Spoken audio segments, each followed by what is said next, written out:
The 6th EU-Africa Summit kicked off on Thursday in Brussels, that's in Belgium, where world leaders from the European Union and African Union discussed collaboration. Now, leaders are expected to discuss how both continents can build greater prosperity. The aim is to launch an ambitious Africa-Europe investment package taking into account global challenges such as climate change and the current health crisis.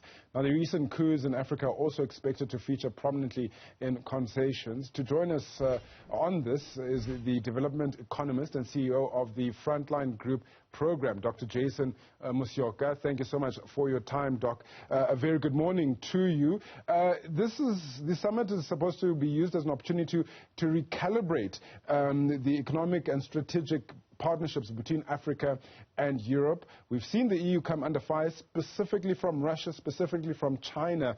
What do you make of all of that? So thank you so much, Bushe. I think this has been a long-going partnership between EU and the African Union, going all the way back to the year 2000. And there have been series of forums and summits where discussions have been made. What is very interesting about particularly EU-Africa Summit is that there has been a lot of promises. I think one of perhaps the worst performance or worst performing summits was the last one, the 5th summit, which was held in Cote d'Ivoire, Abidjan, in 2017. And if you look at the commitments that have been made consistently, it seems to really be just that, commitments that are made and put forward. There are no mechanisms that see through these commitments that were made. And I think one of the contentious issues, even in the current 6th summit, is that there is a commitment that was made of about 40 billion euro, and it was not clear how that was going to be raised, how it was going to be spent, but it was suggested that that would be done to support youth programs in the continent. Now, it was also suggested that this particular summit, the 6th summit, needs to look at the achievement of those commitments. Now, at the moment, what we know is that there has been further commitment of what is referred to as approximately 50 billion, which is moving from 40 billion euro, and how much has been raised exactly, it's not clear. So those are some of the, unfortunately, features of the EU-AU summit. It's been really consisting of overarching commitments, very good commitments, I must say, but we really haven't seen a follow-through of those kinds of commitments. Yeah, nothing really tangible as yet, Doc, which is quite concerning at the moment. All of these promises, but nothing really has come to pass since, especially if you look back at what happened in the 5th summit. Now, they are losing ground, the EU to Russia and China, as I mentioned. How would you think they will look to otherwise reassert themselves on the African continent, maybe making good on their promises? So I think that they will have to, because they are competing. So the EU is competing with Russia, Africa, as well as China, Africa. And as we know, China has made significant headway also since 2003 onwards. In fact, between 2003 and about 2015, China's investment and growth in Africa, as far as bilateral trade growth, it's grown with over 100%, from 43 million US dollars to 430 billion. So if you look at those figures, you can see some very tangible impact as far as China, Africa is concerned. Now, that's the competition that we're looking at.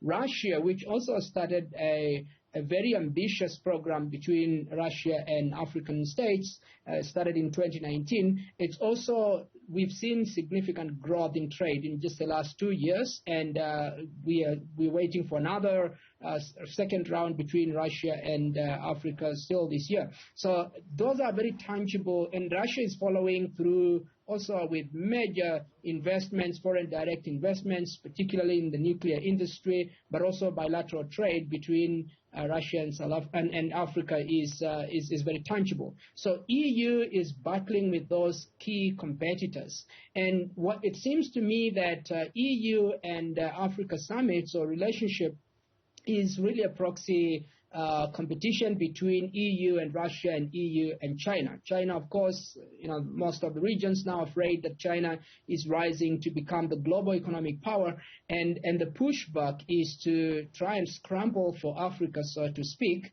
and try and compete and outbid China in Africa. But it's going to be very difficult, particularly given the relations between the European region and the continent, the colonial history in particular, the kind of relationships that are very asymmetrical and very unequal. And Africa is still very wary of what exactly is on the cards as far as EU is concerned. And as I've said, there is that colonial relationship that still recapitulates to this day. So it's going to be a very steep climb for EU to really prove that they can make material impact in the continent and compete with China and Russia. Yeah, and there's a scramble to get onto the continent. It's really getting crowded for the EU. We also have the Africa-US Leaders Summit on top of those other summits you've mentioned with Russia and China.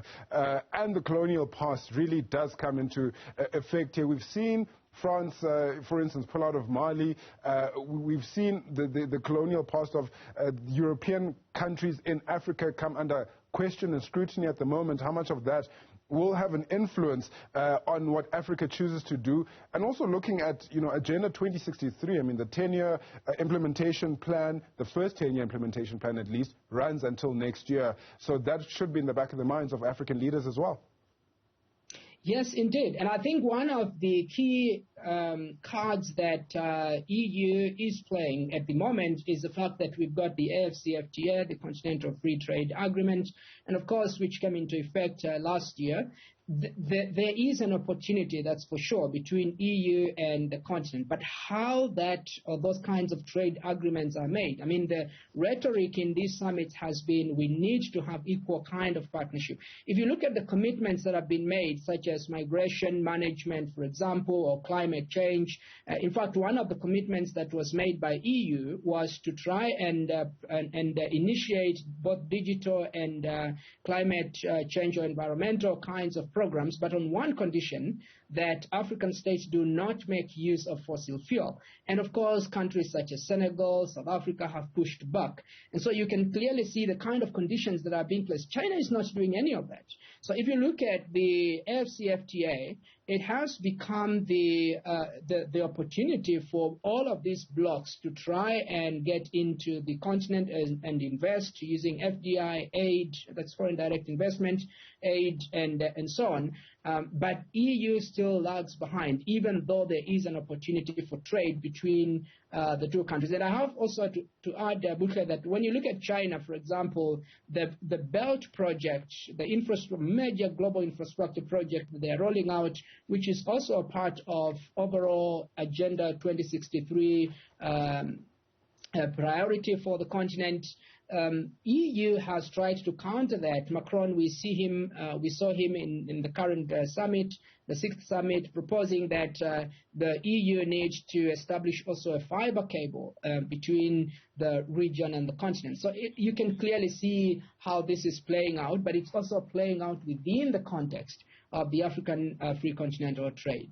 I mean, it's nice to speak hypothetically and have these summits, but if nothing really happens after them, then we sit in a situation where it's a waste of time, really. I mean, if we look at, even with what happened with the COVID-19 pandemic, the vaccine inequality that we saw happening, some calling it vaccine apartheid even, where European countries, they keep the vaccines essentially for themselves. It seems like the EU-AU agreement partnership has been very one-sided at the moment. How much of that would be playing on the African or the African Union's mind as well? Absolutely. And I think that's one of the critical. I know President Ramaphosa has been very critical of the EU in particular, because they have not only tried to block the waiver of intellectual property rights, particularly within the WTO, so that African countries in particular might be able to manufacture vaccines and get vaccines at a cheaper rate, particularly because the impact is great. And it's a major profit for pharmaceutical companies, largely European countries, and of course the US, those that are manufacturing COVID-19 vaccine. So South Africa has been very critical of the the vaccine rollout program and how the kind of capitalism playing in there. And EU, unfortunately, this was perhaps, in my view, an opportunity for the EU to suggest that our partnership is serious. We are serious about equal partnership with the continent, and therefore we are going to listen to the concerns of the continent. And unfortunately, the way the vaccine rollout has been handled from the European partners has not helped very much the kind of relationship that Africa is seeking. So, and we've seen major issue, of course, of not just they've borrowed a lot of money, and that is EU from their own, both from the IMF, but also from within themselves. And they have cut major funding to most African countries. So it still begs the question, what kind of initiatives or what kind of relationship is this that during times of economic crisis, Africa is on its own, but then there is rhetoric on the background on how the partnership needs to develop, how it needs to be equal partnership, and so on. Thank you so much thank you so much for your time this morning, Dr. Jason Musyoka. He's an economist at the development economist and CEO of the Frontline Group. Really appreciate your thoughts on this one.